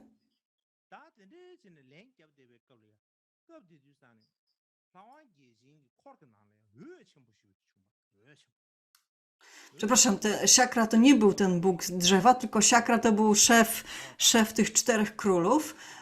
Potem ten Shakra udał się znowu do wielkiego Brahmy, no bo też nie wiedział, jak odpowiedzieć na tą sytuację.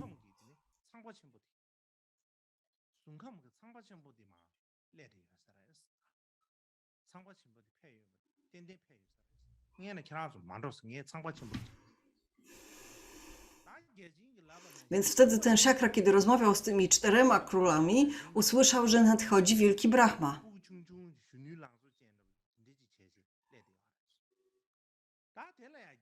Więc ten wielki, i on przybył jako w postaci takiego młodzieńca, pięknego młodzieńca. I znowu opowiedziano temu Brahmie, o widzisz, ten Bóg z tego drzewa ma taki problem, co z tym zrobić? A zaś wielki Brahma pomyślał sobie, ja też nie mam, ja też oni nie mają takiej mocy, ja również nie mam takiej mocy, żeby dać dziecko temu człowiekowi, ale nie mogę się do tego przyznać. Jak przyznam się do tego, to oni mnie tutaj zdetronizują. Wobec czego odpowiedział tylko, ja nie zostałem stworzony przez świat nie został stworzony przeze mnie, coś tam takiego po prostu odpowiedział. Jakieś takie niespójnej odpowiedzi udzielił. W końcu Shakra powiedział, może ty wracaj do swojego pałacu, ale jeżeli zobaczysz, że jakiś Bóg ma umrzeć, że zbliża się do śmierci, to poleć mu, żeby odrodził się jako syn tego Kasiapy w domu tego Bramina. Bo Kasiapa był Braminem.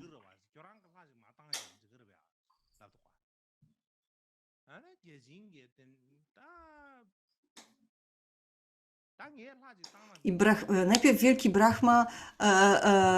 Brahma powiedział, dlaczego mnie o to prosić? Ty też masz pod sobą różnych bogów, sam to zrób.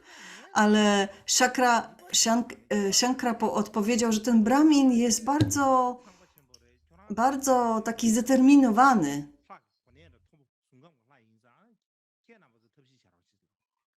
I on jest... Lepiej będzie, i ja się boję tego zrobić. W związku z tym boję się go po prostu. Jest ma taką zbyt wielką, silną wolę, wobec czego lepiej będzie, jeżeli jeden z twoich wielkich bogów dokona tego. I wówczas faktycznie wielki Brahma wrócił do swojego królestwa i zobaczył, że jeden z jego bogów, Brahma, inny, mniejszy Brahma powiedzmy, właśnie ma umrzeć, już ma oznaki śmierci i namówił go, proszę odwróć się w tym, proszę, jak umrzesz, to proszę odwróć się jako syn tego Bramina. A co ja będę z tego miał? Po co mam coś takiego robić? A wtedy wielki Brahma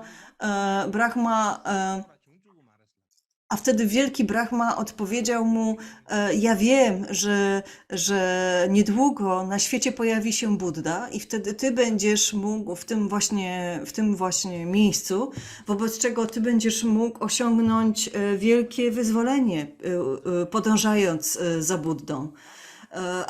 Ale Brahma nadal miał wątpliwości i powiedział, jeżeli ja będę jedynym synem w tej rodzinie, to jak oni pozwolą mi podążać za Buddą? Na co wielki Brahma powiedział, nie martw się, ja ci pomogę, ja nakłonię twego ojca do tego, abyś mógł podążać za Buddą.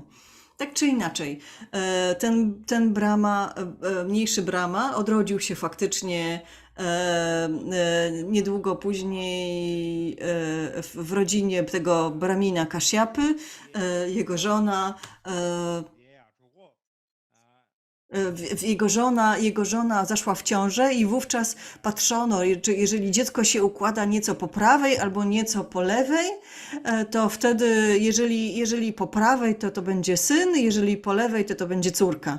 Więc jego matka miała tą ciążę tak trochę po prawej stronie, więc oni uznali, że najprawdopodobniej to będzie syn, więc Kashyapa umieścił go na wyższym piętrze domu, przynoszono jej pożywienie, dbano o nią, przez całą ciążę nie mogła schodzić na dół, przynosili jej różne poduszki, pomagali jej, kiedy było zimno, to ją grzali, kiedy było gorąco, to ją chłodzili i tak dalej.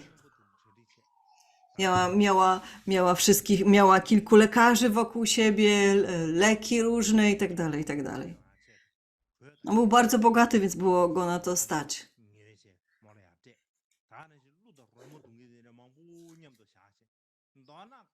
Miał różnych, nie wiem, pieśniarzy wokół niej, umieścił tancerzy, żeby mogła zostać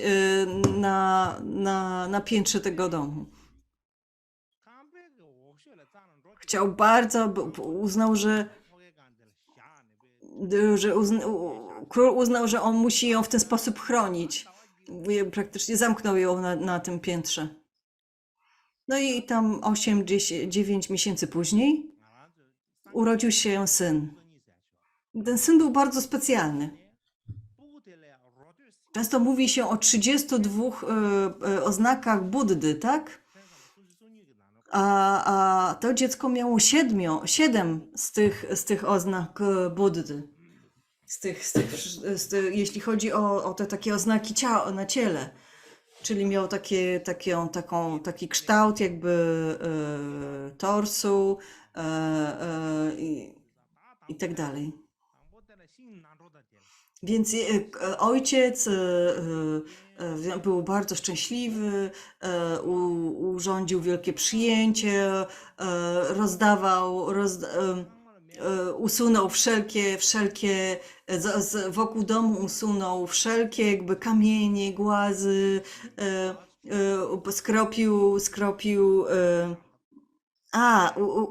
usunął kamienie i głazy wokół drzewa. Skropił ziemię wokół drzewa wodą sandałową, kwiatami i tak dalej.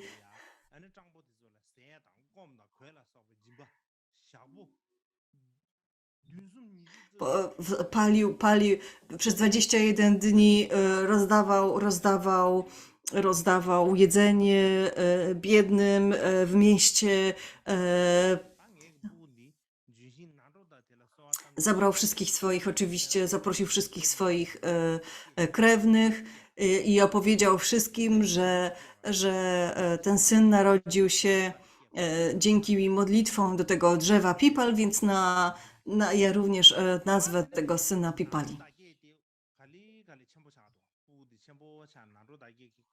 Kiedy dziecko dorosło, ponieważ jego ojciec był braminem, więc on musiał się uczyć całej tradycji bramińskiej, tak, nauczyć się znać na pamięć 4 Wedy, 18 dziedzin wiedzy. Był naprawdę bardzo inteligentny, bardzo szybko się uczył. Jego ojciec pomyślał, pochodzę z dobrej rodziny, jestem bardzo bogaty. Najpierw było trudno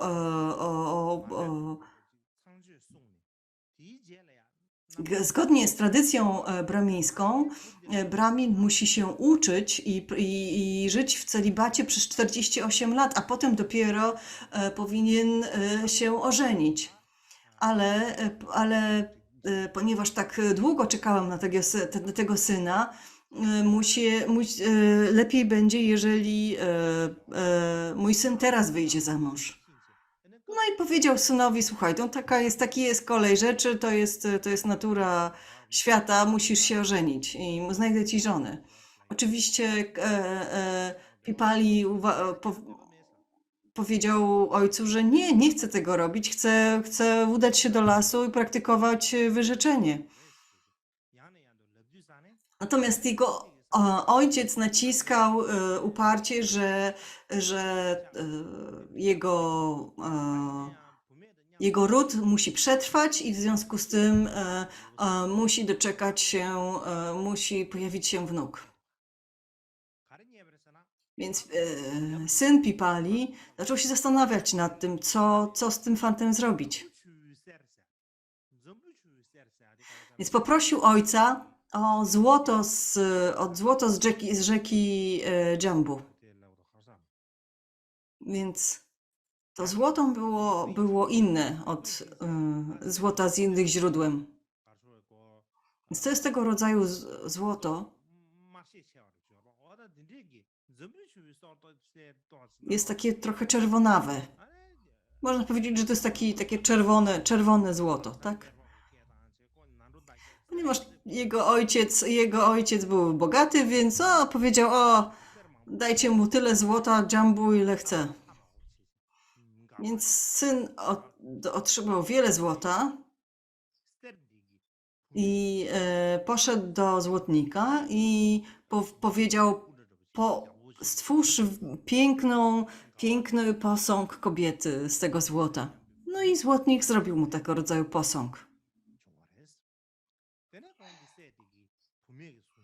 Bardzo duże, takie niemalże wielkości człowieka. Pipali pokazał ojcu ten posąg i powiedział, jeżeli możesz znaleźć kobietę, która będzie wyglądała tak jak ta i jej ciało będzie miało taki złoty kolor, to się z nią ożenię. A w przeciwnym wypadku żadnej innej nie poślubię.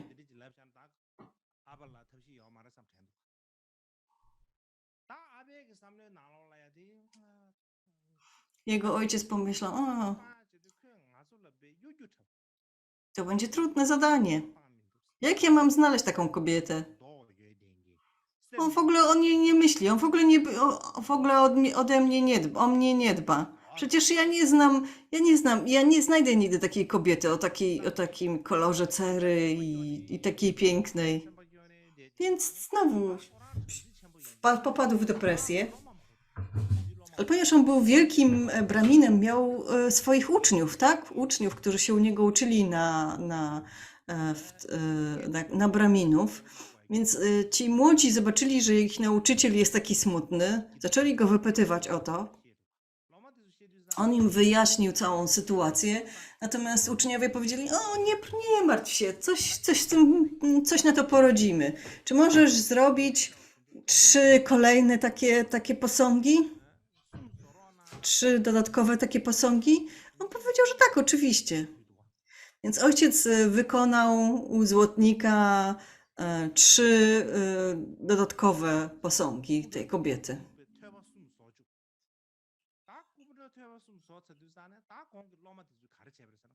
Więc kiedy mieli już cztery, tak, te posągi, to czterej uczniowie wzięli te posągi i podzielili się na cztery grupki. Jedni pojechali na wschód, inni na zachód, na południe i na północ. Więc udali się w cztery strony świata i wystawiali te posągi w miasteczkach, na przykład pośrodku na rynku.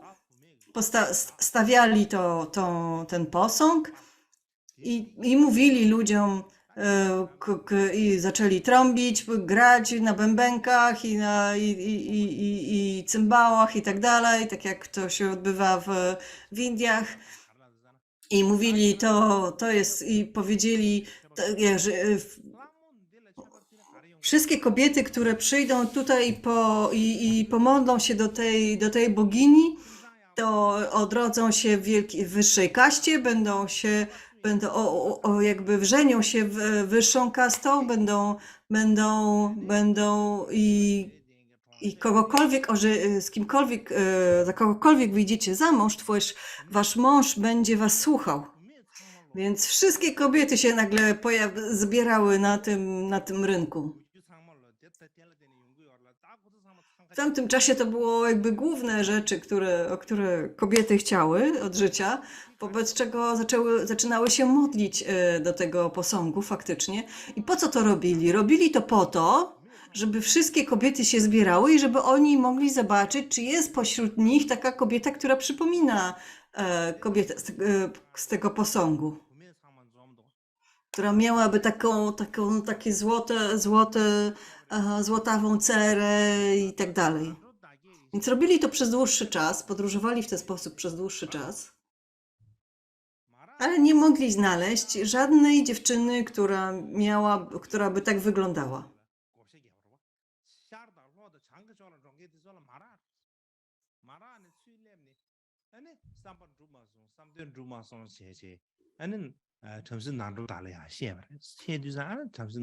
Więc wrócili do domu i powiedzieli Brawinowi, nie da się.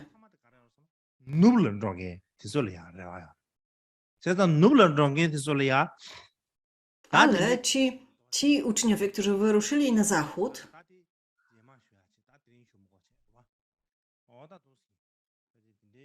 czy znaleźli taką kobietę o złotej cerze? O tym powiem następnym razem. Teraz czas na modlitwę i kończymy na dzisiaj.